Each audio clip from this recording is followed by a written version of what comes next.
Argentina football ভক্তদের জন্য বিশেষ চমক নিয়ে এলো ওয়ালটন। সোমবার ওয়ালটন কর্পোরেট অফিসে আনুষ্ঠানিকভাবে উন্মোচন করা হলো আর্জেন্টিনা ফ্যান জার্সি।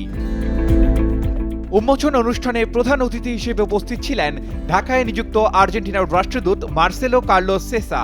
এ সময় ওয়ালটনের chairman S M Shamsul Alam, ব্যবস্থাপনা পরিচালক এস এম মাহবুবুল আলম এবং পরিচালক সাভিয়া জারিন অর্না উপস্থিত ছিলেন।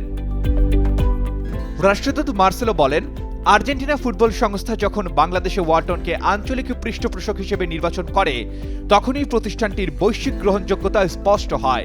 এটি শুধু একটি ব্র্যান্ড নির্বাচন নয়, বরং একটি দেশের অগ্রগতির স্বীকৃতি। বাংলাদেশের তরুণরা এখন আর্জেন্টিনার আদর্শের পাশাপাশি একটি দেশীয় প্রতিষ্ঠানের নামও একই জার্সিতে দেখতে পাবে। ওয়ালটনের ব্যবস্থাপনা পরিচালক এস এম মাহবুবুল আলম বলেন, বাংলাদেশে আর্জেন্টিনার লাখো সমর্থক রয়েছে।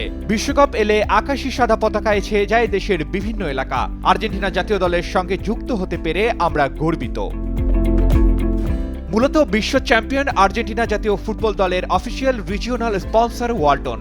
আর্জেন্টাইন ফুটবল অ্যাসোসিয়েশনের সঙ্গে চুক্তি স্বাক্ষরের মাধ্যমে আর্জেন্টিনা জাতীয় ফুটবল দলের সঙ্গে যুক্ত হয়েছে ওয়ালটন। এর মাধ্যমে আর্জেন্টিনা জাতীয় ফুটবল দলের সব ধরনের ব্র্যান্ডিং সত্ত্ব লাভ করেছে ওয়ালটন। এদিকে ওয়ালটন পণ্যের নানান ধরনের ব্র্যান্ডিং কার্যক্রমে দেখা যাচ্ছে মেসি মার্টিনেজদের, যা প্রতিষ্ঠানটির অন্যতম শীর্ষ গ্লোবাল ব্র্যান্ড হয়ে ওঠার ক্ষেত্রে ব্যাপক ভূমিকা রাখছে। Arman Ali, Daily Sun.